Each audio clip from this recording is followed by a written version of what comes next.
a quick video here now, like an M series unit showing if you're having like issues, you can actually do this. Is based like computer, so you can actually scroll down from the top here and scroll down a bit further, and you get it's like a reboot button.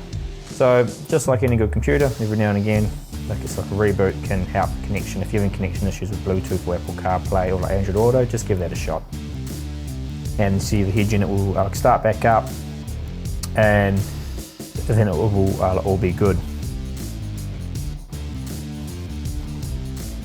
And there you go, it's been rebooted.